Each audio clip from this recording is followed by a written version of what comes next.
Hello, my name is Rick Weinzierl, and I am the Project Director for Preparing a New Generation of Illinois Fruit and Vegetable Farmers.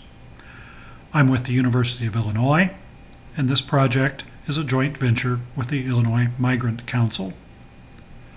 Preparing a New Generation of Illinois Fruit and Vegetable Farmers is a project funded by the United States Department of Agriculture, National Institutes for Food and Agriculture, Beginning Farmer and Rancher Development Program.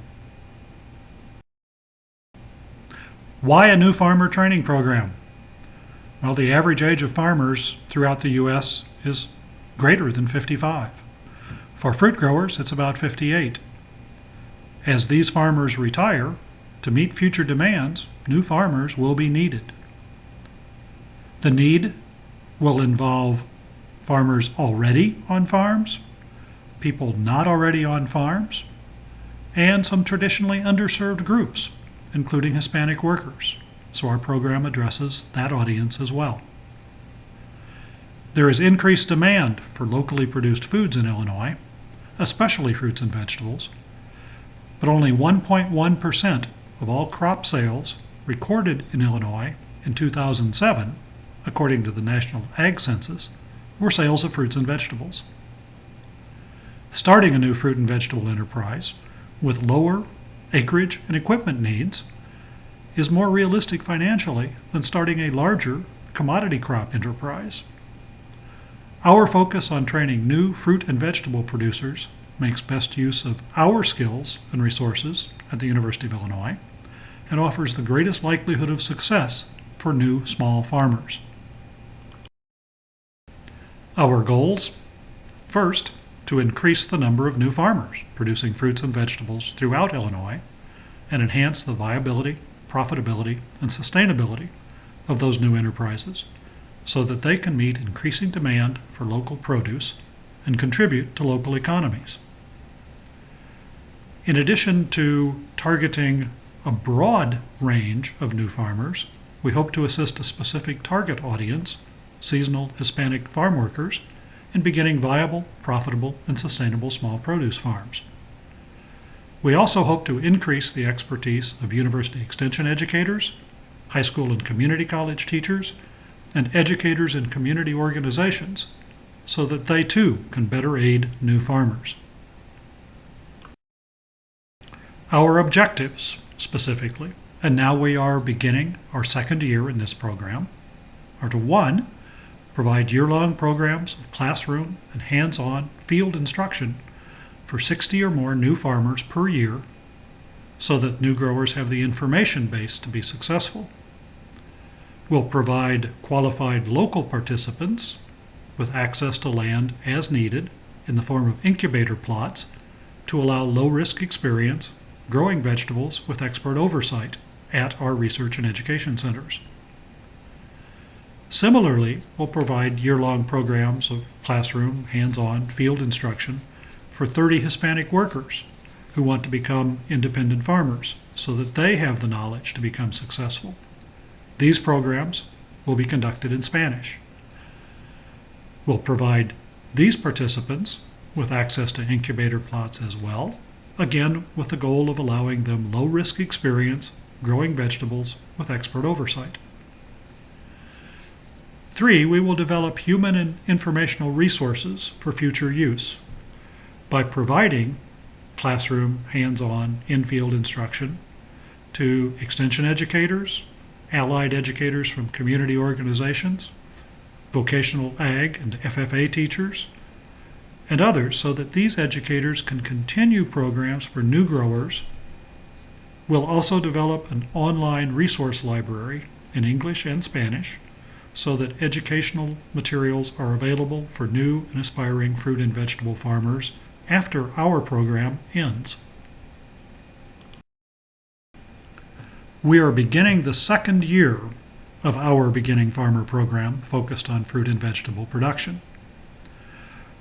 Classes offered in English at our 3 primary locations are held at St. Charles, at the Horticulture Research Center and the Kane County Extension Office, at Urbana on campus and at our Research and Education Center, and at our Dixon Springs Agricultural Center.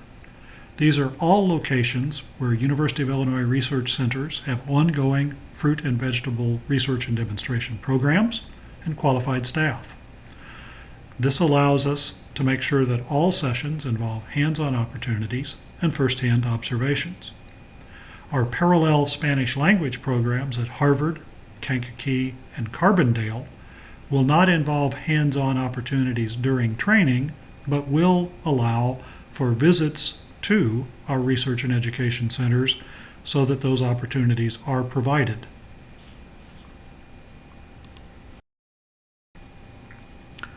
Our classes are offered free of charge to participants. We do screen applications based on the likelihood of success until we fill each class, because in fact we have more applications than we have space at each location. Our classes are held one Saturday per month from 9 a.m. to 4 p.m. at each location. The Spanish language programs will be offered on a slightly different schedule and will run from January through December of 2014. Again, our Year 1 classes just ended, and our Year 2 classes are about to begin, or are beginning, in December of 2013.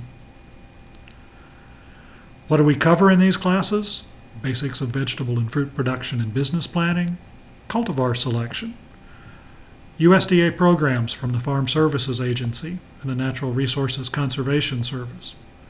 We cover crop rotations and transplant production, succession plantings to allow continuous harvests over the course of a season, high tunnel construction and operation, pruning perennial fruits, soils and soil tests, organic and conventional fertilizers, soil quality, equipment, food safety and good agricultural practices for food safety, irrigation, pesticides, pesticides approved in organic production, organic certification, integrated pest management, specifics on insects, diseases, and weed management in vegetables. We follow up with business planning topics periodically throughout the course of the year. We'll cover hydroponics, pollinators, beekeeping, lots on harvesting and post-harvest handling, very essential practices for fruit and vegetable producers, and insurance, labor, and record keeping, and taxes, topics that people don't always love but really need to understand. We'll talk about cover crops, aggregation, food hubs, farm to school, and we'll include presentations by farmers and visits to established farms. That's the overview, and there are always questions that lead us to additional topics as well. What should you expect? Classes begin each Saturday in the classroom, be it at St. Charles, at Urbana, or Dixon Springs. We move to the farm locations, our university farm locations, each afternoon.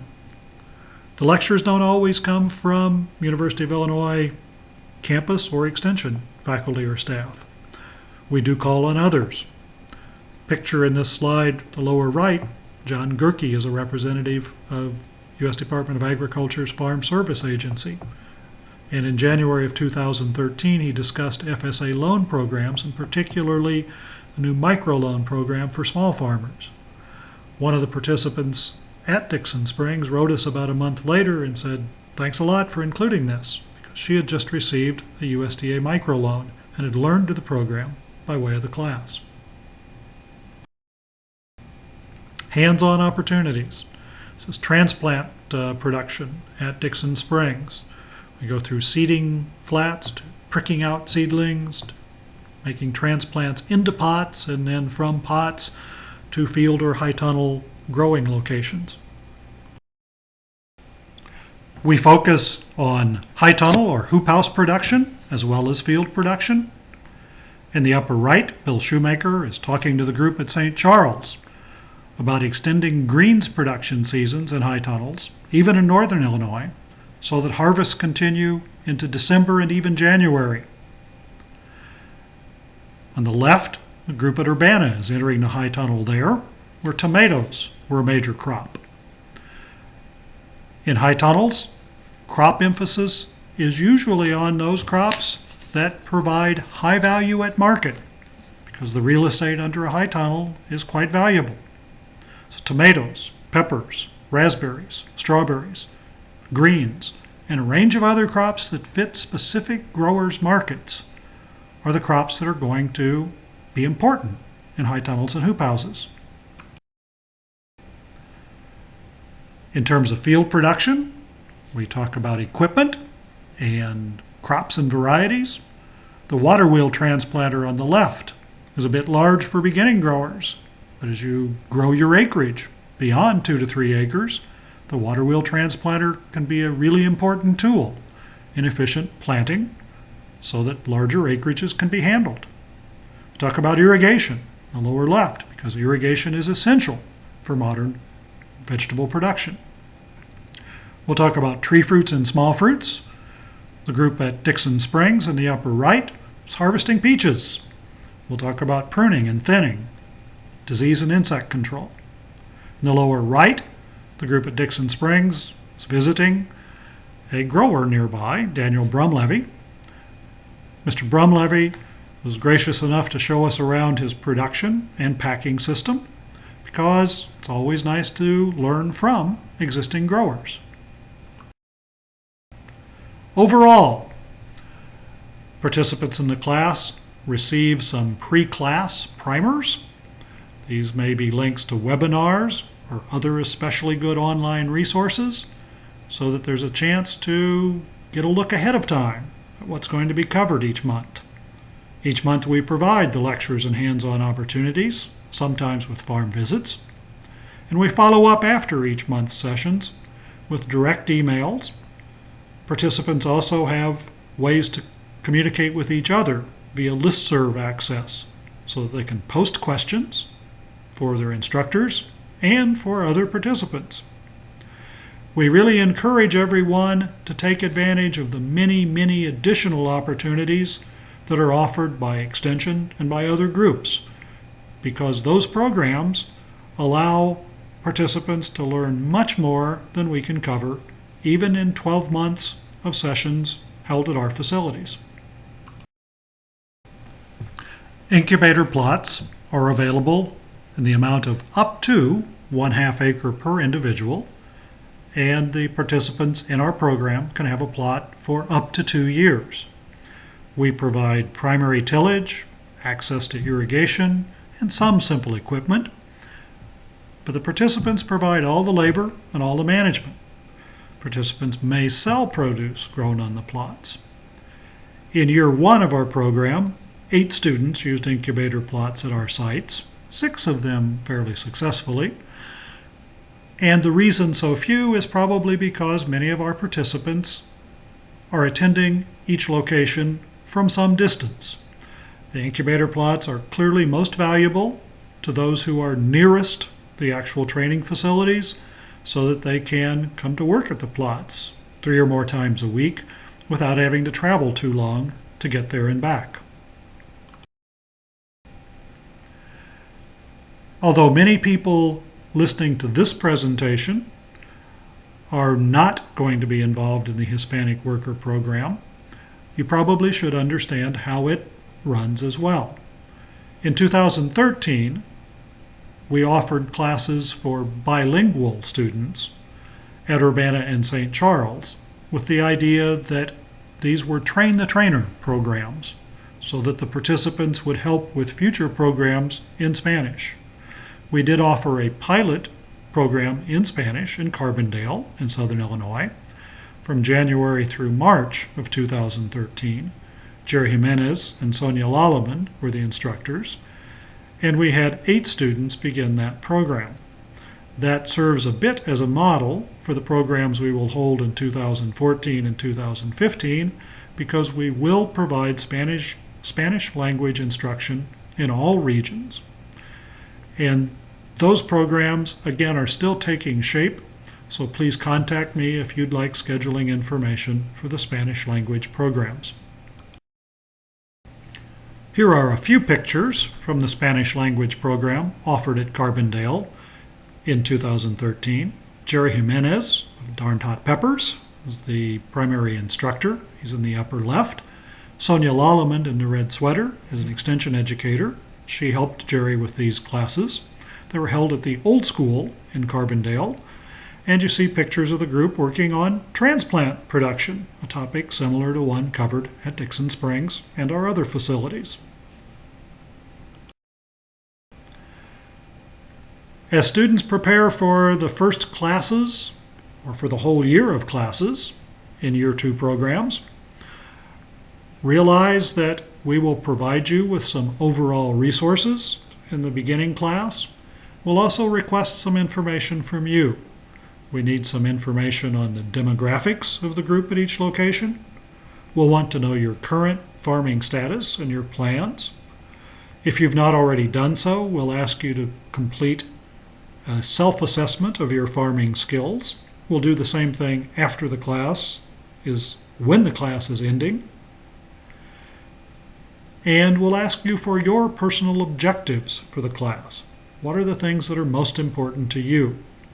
We'll also ask you to make a commitment to participate, because we are providing resources and space for you, and we want to know that you will indeed follow through and complete the program.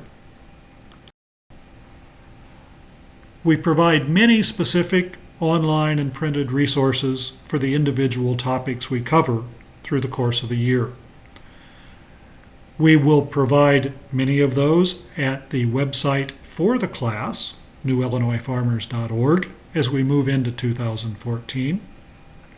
You should also be aware that the Illinois SARE calendar and the Illinois Fruit and Vegetable News provide links to programs that are offered that are also of value to fruit and vegetable producers. The Illinois Fruit and Vegetable News also includes, at the end of each issue, a list of the extension educators and on-campus faculty who are devoted to programs for commercial fruit and vegetable producers. So our goal is to provide references, educational programs, and educator contacts so that the classes do not stand alone, but are part of a broad network of information possibilities. To reach us, again, my name is Rick Weinzierl, and I am the project director. I do not teach every class, but I do organize the program, and I can make sure that you reach the people you need to if you have questions. Mary Hosier is the project manager. Mary will keep track of your participation, will help you get in contact with others, and will help to manage the communications that go with this program that spans the state of Illinois. For those interested in the Spanish language programs, Esperanza Gonzalez and Gloria Richards are the two coordinators for the northern and central locations, and for now they are the contacts for questions about the Illinois Migrant Council's programs in all three regions for Year 2.